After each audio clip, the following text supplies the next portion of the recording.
What is up, everybody? Welcome to DFS by the numbers. This is my betting breakdown video for UFC Vegas 100. We have Carlos Prates going against Neil Magny. And yeah, looking forward to the card. I'm keeping it fairly light this week. Not a ton sticking out. It's always tough on these cards where we just have a ton of big favorites. I think the closest line fight is that Radke Semmelsberger fight, which I think like Ratke's like minus 170 now. I mean, we have a ton of big favorites, like minus 900 favorites, minus 800 favorites on this card. So I think it's kind of tough to find some value, but I did find some spots that I like and we'll talk about. But the plan is to kind of keep it short and sweet, keep it light this week, and then kind of attack next week a lot heavier. Of course, we have Jones-Stipe next week. I think Chandler Oliveira's on the cards. Yeah, a ton more spots should stick out next week for the big pay-per-view. But for this week, kind of a sketchy card. But yeah, before we get into it and break it all down, if you guys could do me a favor, like the video, subscribe to the channel if you have not already, leave me a comment. All three of those things go a very long way. Be on the lookout for best bet on fight day as well. And yeah, I say we get right into it here. All right. I'm going to kick it off with the first fight of the card. We got Melissa Mullins going against Claudia Segula. Melissa Mullins did miss weight. And what I've kind of noticed is, these cheaters, man, these cheaters have been having a ton of success. And Melissa Mullins clearly went out there and she cheated. She missed weight. It didn't look like she completely, killed herself to try to make the weight. I think she's fine. Kind of reminds me of like the Jaws and Everett situation. She missed weight and she ended up having like a career best performance. So I'm not worried about the weight miss. And I don't think anybody should be worried about the weight miss. Looking into this fight, first look, I saw the line. It's like Mullins minus 250. I laughed out loud. I'm like, how could Mullins be minus 250 against anybody? And then I'm watching Segula, and it's like, oh, that's why. Like Segula, she is young, so maybe she's improving, but she's fought absolutely nobody. I have major concerns about her ground game. I've seen her taken down. I've seen her put into bad spots. And Mullins, I don't think is the best fighter in the world, but when she does get on top, she's very, very vicious. Great ground and pound. She's a BJJ brown belt. She's been working on that submission game. So yeah, I think Mullins actually goes out there and pays off this price tag, as nasty as that sounds. I think she goes out there and can potentially even get a finish. Segula's been finished in her only loss. It comes by submission. She's also been submitted as an amateur a couple times as well. So I think Mullins is actually sneaky live to get her first submission win ever. She has 0 submission wins in terms of MMA. So I think Mullins by sub is a sneaky look. I have a quarter unit on that sub prop at plus 950. And then I also have a half unit on Melissa Mullins to win inside the distance at plus 295. I think a TKO is very live. I think the sub is very live. And if Mullins gets on top, she's a problem against a lot of females in the division. So I like Mullins inside the distance. I'm not sure Segula really belongs in the UFC. Next, we got Tresean Gore going against Antonio Tricoli. We got Gore minus 170. Tricoli is plus 145. Big stay away here. I know a lot of people taking the shot on the dog, and I get it in a sense of like you can't really lay minus 170 on Tresean Gore, but stylistically, I do think it's a matchup he should win. I think he has all the tools to win. It's just he's one of those guys that just needs to kind of put it all together. I think in this matchup specifically, he has the takedown defense to keep it upright. He has the better striking. Tricoli, I don't think he has great cardio, great wrestling. Terrible striking defense, not great striking in general, but he is big. If he can't get that fight down to the mat, he could pose some problems. But, Tresean Gore is a really underrated grappler in his own right. So I think it's a great matchup for Gore, to be honest. It's just Gore does nothing in there. He doesn't throw anything. He's very frustrating to watch, very frustrating to bet on. And if he doesn't knock out Tricoli and this fight does go the distance, it could end up playing out closely. So yeah, it's a pass for me. I would, if I was forced to bet it, it would be on Gore, but I don't trust this dude, especially, laying chalk on us. So I'm gonna pass on this one. Next, we got Damon Blackshear going against Cody Stamann. Yeah, this is the trend with this card. It's like a lot of wide lines, and I don't want to play some of these price tags, but at the same time, I don't want to bet on some of these dogs. Like, I think Blackshear wins, but Stamann could absolutely make this close. Like, Stamann has the wrestling to keep it upright. I think this primarily does play out on the feet. The only thing is Blackshear will be younger. He'll be much bigger. He's going to have a massive reach advantage, and I do think Blackshear's striking is underrated. So I do slightly lean Blackshear, but and then you look at the price tag, it's like minus 260. I just can't get there. I was maybe looking at the plus 3.5 point spread for Stamann. It's minus 125. I don't hate that.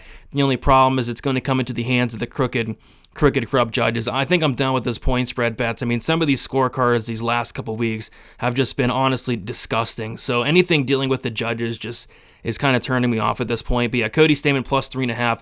It makes some sense. I think this fight could play out closely if Stamann does not get subbed. But yeah, another pass from me. Next, we got Charles Radtke going against Matthew Semelsberger. Yeah, so I have a half unit shot on Radtke by submission at plus 700. I think that, on the feet, I think it's close, competitive. I think Radtke a little bit more volume. I think both guys have some power. Semelsberger has a ton of power, but the problem with Semelsberger is he has all these knockdowns, but like no knockouts. He has 2 knockouts, right? Against Martin Sano and Jason Witt. I mean, those borderlines shouldn't even count. So, yeah, he has these knockouts, but he's not finishing dudes. Radtke has probably just as much power. Like, Radtke hits like a truck in his own right. But what Radtke also does have, and we haven't seen it much yet in the UFC, he has a BJJ black belt. He's very dangerous on the ground. You've seen him take guys down and submit him shortly after, and Semelsberger has a sub 50% takedown defense. I think the path for Radtke here would be to grapple, make this look easy and get the fight down to the mat. We've seen everybody take down Matthew Semelsberger, so I just think that sub's live at plus 700. I think he can get fights down to the mat, and if he does, I think that submission prop will be on the table. We've seen Semelsberger put in a lot of bad spots, and if he gets put in those same spots against a high-level grappler and Radtke, I'm not sure he gets out of him. So I'm taking a half unit shot. Radtke by submission plus 700. Other than that, don't have a ton of interest in this fight.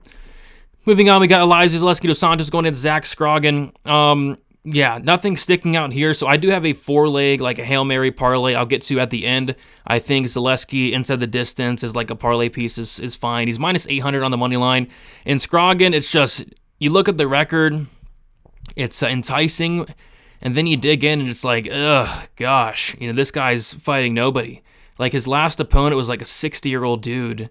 And the 60-year-old was like having success against him, like taking him down, and just was a bad look. Scroggin's very hittable, some of the worst striking defense I've ever seen. I like the volume on the feet. He can get takedowns here or there, but I don't think he's going to be able to get takedowns against Zaleski. He will pull guard. He will jump for the ghillie. He has no takedown defense himself. So yeah, I think Zaleski wins this fight. He's minus 800, which I think is kind of, I don't know, I think it's definitely why, but at the same time, I just don't think Scroggin's that great at all, to be honest. So I really struggle to see like a path to victory for Scroggin. So yeah, I like Zaleski. Minus 800, it is what it is, but I do have the Zaleski inside the distance and a Hail Mary parlay. We'll get to the other legs towards the end. Denise Gomes, Karolina Kovacevic, absolutely nothing sticking out here. Gomes minus 500. What can you do? You got to choose between the knockout, the decision, or the sub. I lean decision. The decision props minus 150. No, thank you. I know a lot of people on the inside the distance, which maybe she can knock out Karolina, maybe, but yeah, I'm not touching it. So yeah, it's a pass for me. Next, we got Mansour Abdul Malik going against Dusko Todorovic. Next leg of that Hail Mary parlay is going to be the fight won't start round 3 here. Yeah, I think Abdul Malik probably does go out there, get this fight down to the mat, and pound Dusko's head in probably in the first round. I mean, Abdul Malik has some of the nastiest, vicious ground and pound you'll see. I saw him take down this one dude, and then the very first ground and pound shot he landed, it knocked him out cold. It happened a couple times as well. Like, this guy has legit power in Dusko. He's coming off of a layoff. He's coming off of a nasty injury, some surgeries. He has no takedown defense. He has no striking defense. He has no chin. Seems like a brutal matchup for the guy. I kind of feel bad for him. It's like, this guy's been through so much these last couple years, and then they're giving him Mansour Abdul Malik. It's like, come on, cut this guy a break. But yeah, I think Malik can land a big shot on the feet. I think Malik, if he gets on top, it's going to be bad. Jordan Wright got on top. Jordan Wright like almost TKO Dusko. So yeah, this should be Mansour Abdul Malik. Round 1, round 2 KO. The prices are trash. The KO line, it's minus 185. It's trash, but I think that's what happens. And I do have the fight won't start round 3 in my 4-leg Hail Mary parlay, which actually isn't at a bad price. I think like minus 220. Next, we got Jillian Robertson going against Luana Pinheiro. Yeah, a lot of my night comes down to this Robertson fight here versus Pinheiro. I like Robertson as pretty much everybody does. I mean, I really struggled to even think of a path to victory for Pinheiro, but I think that path to victory would honestly be like a first-round knockout for Pinheiro, and I'm just not sure that's all that likely at strawweight since this new glove switch. We've seen 0 strawweight knockouts. But yeah, Pinheiro, I actually think she's pretty good. I think she has, good striking, really good power. She has great judo, very physically strong. But the problem with Pinheiro is she's really good for about 5 minutes. And then it's just bad, man. And it's every fight she's slowing down. In every single fight, like even fights where like nothing's happening, it's like she's still slowing down. Her cardio is probably the worst displayed cardio at strawweight outside of like Liang Na. I mean, it's bad. It's awful. She's been finished in 2 of her losses. Getting submitted by Angela Hill is not a great look in the second round. So yeah, I just think Jillian Robertson should be able to go out there. I think the first round might be actually competitive. I think Pinheiro might be able to land some good shots, stuff some takedowns, keep it on the feet. But as this fight goes on, Pinheiro's going to start to slow down. Robertson's going to start to implement her will. And eventually, I think Robertson gets that 2-3 finish. I think that's how a lot of people are seeing it. That's how I'm seeing it. It's how the odds makers are seeing it, because these 2-3 props, they're not great. But I did play them because they make a ton of sense. 0.75 units on round 2 at plus 450, and then 0.75 units on round 3 at plus 750. I'm looking for a Robertson round 2, round 3 finish, and looking for Pinheiro to go out there and quit. And then I also have Robertson inside the distance in my 4-leg Hail Mary parlay. Next, we got Cortavius Ramius going against Gaston Bolaños. I got Ramius here inside the distance, 1.25 units at plus 120. I like violence here. As well. I like the fight doesn't go to decision at minus 220. I think that could be a good parlay piece as well. But yeah, I mean, I think Ramius, he just has such a big path to victory, and you can see it there. Look at the sub prop. It's an awful price. It's plus 165. I puked when I saw that. It's something I had circled for this week because it's so obvious. It's like Bolaños has Elise Reed level grappling on the mat. Like, it's bad. If Ramius had any IQ whatsoever, he's getting the fight down to the mat, and he's tapping this guy out. We saw Gaston Bolaños submitted twice before. We saw Aaron Phillips take him down and just dominate. Like, Aaron Phillips was taking his back, getting into mount. Like, if Aaron Phillips is doing that, like, Ramius should be able to have a field day on the ground. It's just the question for Ramius is he going to grapple? If so, I think he makes it look easy. I think this price tag is warranted. If not, if he strikes with Bolaños, it's going to be a lot tougher of a fight. Not saying he can't win that fight, because I think Bolaños, his striking is definitely good, but I think it's getting like a little bit overrated. I don't think Bolaños has great cardio. I think Ramius has a ton of power. Like, Ramius could knock this guy out as well. It's just, I think the clear path to victory would be that sub. So 1.25 units on that inside the distance at plus 120. I wouldn't mess around with the KO or sub. I think it could be either or. I would lean sub, but it's not that great of a price. So yeah, inside the distance for me for Ramius. If you like Bolaños, I think I saw the Bolaños KO probably like plus 500 on some book, if it's still there. Like, I think that's kind of how he wins. But yeah, I'm on the Ramius side here. I'm hoping he fights smart, but we'll see. The guy doesn't seem that bright. But we'll see. Maybe I'm wrong. Maybe he takes him down and subs him. I hope. Next, we got De Ridder going against Meerschaert. Yeah, so not a ton here. I actually think like the fight doesn't go at minus 165 could look amazing.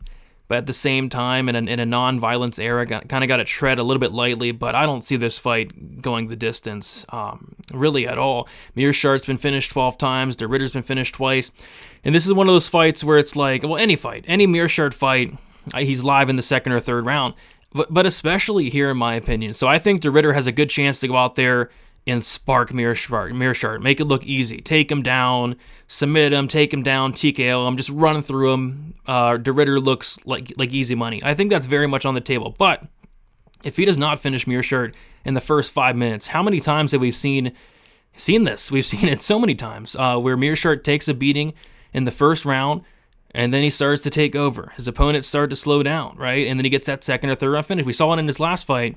And I cashed Meerschaert 2-3 props in his last fight, and I've cashed many Meerschaert 2-3 props. I mean, that's kind of his MMO. So, and that's very much on the table here, because De Ridder, I think, has cardio issues. De Ridder, I think he has heart issues. As I've seen him quit in fights before. So, yeah, I think De Ridder round 1 is very much on the table. But if this fight gets to round 2, round 3, Meerschaert 2-3 props are live, as always, and especially here. So I'm on Meerschaert 2-3, quarter unit on each, plus 1,400 for round 2, and plus 2,000 for round 3. That's how I'm playing it.